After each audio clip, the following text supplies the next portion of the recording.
लोकसभा चुनाव 2024 के लिए कांग्रेस का घोषणा पत्र आज जारी होने वाला है। कांग्रेस अध्यक्ष मल्लिकार्जुन खड़गे और पूर्व अध्यक्ष राहुल गांधी नई दिल्ली स्थित पार्टी के दफ्तर में सुबह 11:30 बजे प्रेस कॉन्फ्रेंस करेंगे। युवाओं को अपने पाले में करने की रणनीति के तहत कांग्रेस केंद्र सरकार में खाली पड़े 30 लाख सरकारी पदों को भरने का वादा कर सकती है। मुस्लिमों को रिझाने के लिए सच्चर कमेटी की सिफारिशें लागू करने की बात भी कही जा सकती है। कांग्रेस के इस घोषणा पत्र में महिलाओं के लिए 6,000 महीना और केंद्र सरकार की नौकरियों में 33% आरक्षण का जिक्र हो सकता है। ओबीसी वोट बैंक को साधने के लिए जाति आधारित जनगणना करवाने और पिछड़ी जातियों के लिए आरक्षण की सीमा बढ़ाने का भी वादा किया जा सकता है। बता दें कि राहुल गांधी की भारत जोड़ो न्याय यात्रा पिछले महीने ही महाराष्ट्र में समाप्त हुई थी। इस दौरान 14 मार्च को राहुल ने अपने एक्स अकाउंट पर 5 गारंटियां दी थी।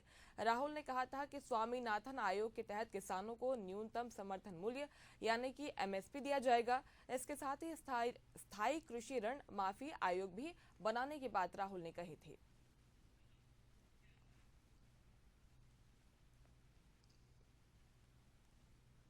लोकसभा चुनाव 2024 के लिए कांग्रेस आज अपना घोषणा पत्र जारी करने जा रही है और इसकी जानकारी राष्ट्रीय अध्यक्ष मल्लिकार्जुन खड़गे ने कल ही दे दी थी। 11:30 बजे प्रेस कॉन्फ्रेंस होगी। राष्ट्रीय राजधानी दिल्ली के कांग्रेस का जो दफ्तर है वहां पर 11:30 बजे राहुल गांधी और मल्लिकार्जुन खड़गे ये दोनों नेता प्रेस कॉन्फ्रेंस करने वाले हैं और इस दौरान घोषणा पत्र कांग्रेस पार्टी अपना जारी कर देगी और इस दौरान अलग अलग वर्गों को साधने की कवायद कांग्रेस पार्टी की हो सकती है।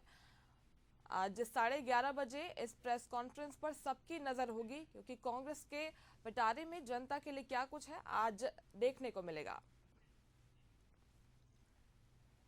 ज्यादा जानकारी के साथ सहयोगी नितिन हमारे साथ फोन लाइन पर जुड़ गए हैं। नितिन, आज नजर 11:30 बजे रहेगी इस प्रेस कॉन्फ्रेंस पर क्योंकि आज कांग्रेस अपना घोषणा पत्र जारी करने वाली है। क्या कुछ मुख्य बिंदु हो सकते हैं इस घोषणा पत्र के, क्योंकि गारंटियों की तो बात पहले से कांग्रेस पार्टी ने कर दी है। देखिए, जो घोषणा पत्र है कांग्रेस का, उसमें कई इस बार नई चीजें देखने को मिले, जैसे नौकरी का वादा।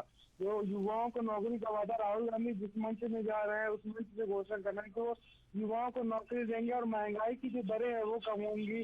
जो सिलेंडर का दाम है वो 500 रुपये पर फिक्स किया जाएगा। तो इस प्रकार की जो गारंटी है उसको लेकर राहुल गांधी चल रहे हैं। और दूसरी तरफ मोदी की गारंटी, एक तरफ मोदी की गारंटी का अलग ही क्रेज देखने को मिल रहा है पूरे प्रदेश भर में और देश भर में। छत्तीसगढ़ में अगर देखेंगे आप तो और कई ऐसी योजनाएं हैं जो केवल छत्तीसगढ़ के प्रदेश में लागू की गई थी, लेकिन कई योजनाएं ऐसी होंगी जो देश भर के लिए लागू होंगी। इसमें ज्यादातर फोकस महिलाओं और किसानों और आदिवासियों के लिए किया जा रहा है और ज्यादा महत्व जो है युवाओं को दिया जा रहा है।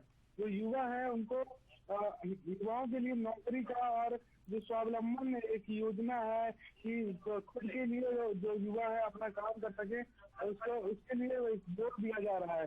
तो घोषणा पत्र में इस बार कई नई चीजें कांग्रेस में देखने को मिलेंगी हमें, और क्योंकि राहुल गांधी जहाँ जा रहे हैं वहाँ पर इन तीनों चीजों का जिक्र कर रहे हैं। जी सर। नितिन, इसमें खास आकर्षण 30 लाख सरकारी नौकरी का वादा भी हो सकता है। इसके साथ ही ध्यान जाता है हमारा एमएसपी पर कानून बनाने को लेकर। हमने देखा था कि एमएसपी कानून बनाने के लिए कई प्रदर्शन यहां पर देखने को मिले थे। अगर कांग्रेस ऐसा वादा करती है तो निश्चित तौर पर कुछ फायदा मिलेगा उसको लोकसभा चुनाव में।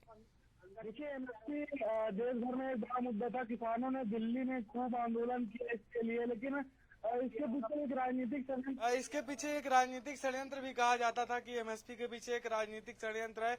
जो वास्तविक किसान है वो एमएसपी को लेकर खुश है, लेकिन जबरदस्ती का इसको राजनीतिक मुद्दा बनाया जा रहा है। तो एमएसपी को लेकर फायदा पहुंचेगा ऐसा कांग्रेस को नहीं कहा जा सकता, क्योंकि एमएसपी से जो वास्तविक किसान है वास्तव में वो खुश है और जो किसान है वो एमएसपी की नई दरों को लागू करने की जरूर मांगे करते हैं। लेकिन अभी किसानों को लेकर जो किसान है वो भाजपा के साथ ही है। भाजपा के दामन के तले ही जो है किसान अभी वोटिंग कर रहे हैं, क्योंकि छत्तीसगढ़ में देखेंगे आप तो छत्तीसगढ़ में किसानों को 3200 रुपए प्रति क्विंटल के हिसाब से धान खरीदी की जा रही है। तो जो किसान है अभी फिलहाल भाजपा के साथ ही है। एमएसपी की दरें अगर घोषणा करती है तो थोड़ा बहुत फर्क देखने को मिल सकता है। इसके अलावा ज्यादा कुछ इसका प्रभाव चुनाव में नहीं पड़ने वाला है। सबसे बड़ी घोषणा हो सकती है महिलाओं के लिए 1 लाख रुपए जो सालाना देने की बात कांग्रेस पार्टी कर रही है। ये काफी बड़ी घोषणा हो सकती है नितिन, लेकिन चुनौती होगा कांग्रेस के लिए इसे महिलाओं तक पहुंचाना, क्योंकि अभी तक इसकी चर्चा उतनी नहीं देखी जा रही जितनी मोदी की गारंटी की चर्चा है देश भर में।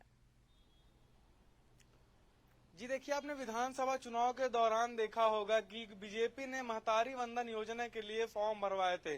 अब उसी जो प्रक्रिया को फॉलो कर रही है कांग्रेस, जो लाख रुपए साल देने का वादा जो है महिलाओं से कांग्रेस कर रही है, उसके लिए भी फॉर्म भराए जा रहे हैं कि 1 लाख रुपए उनको साल का दिया जाएगा।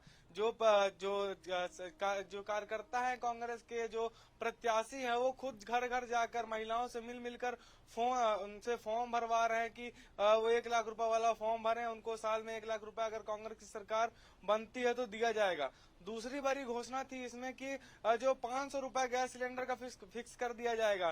तो महिलाओं के लिए 2 बड़ी घोषणाएं कांग्रेस करने वाली थी, लेकिन जो बीजेपी का जो गारंटी थी, मोदी की गारंटी, उस पर ज्यादा मुहर लोगों ने लगाती दिखाई दिए थे, लेकिन इसमें ज्यादा कुछ अभी हलचल दिखाई नहीं दे रही है। महिलाएं उत्सुक नहीं दिखाई दे रही हैं। महिलाओं से जब बात होती है तो उनका कहना होता है कि हाँ, हम ऐसा भरोसा नहीं कर सकते। बीजेपी ने वादा किया था तो उन्होंने पूरा किया है, लेकिन कांग्रेस का वादा का कुछ कहा नहीं जा सकता कि वो वादा पूरा होगा कि नहीं होगा, ये महिलाएं कहती हैं। लेकिन 500 रुपए जो गैस सिलेंडर का कम होने वाला है, उसको लेकर एक उत्सुकता महिलाओं में जरूर दिखाई देती है, क्योंकि अभी 1000 रुपए से 1100 रुपए में सिलेंडर मिलता है। तो कहीं आधे रेट में जब सिलेंडर मिलेगा तो कहीं न कहीं थोड़ा प्रभाव तो चुनाव में पड़ने ही वाला है। बिल्कुल, कितना प्रभाव इसका चुनाव में पड़ता है ये तो देखने वाली बात होगी। मोदी की गारंटी बनाम जो कांग्रेस की गारंटी है, ये जनता के बीच कैसे पहुंचेगी, 4 जून को आने वाले नतीजे बताएंगे। बहुत शुक्रिया नितिन, तमाम जानकारी के लिए आपका।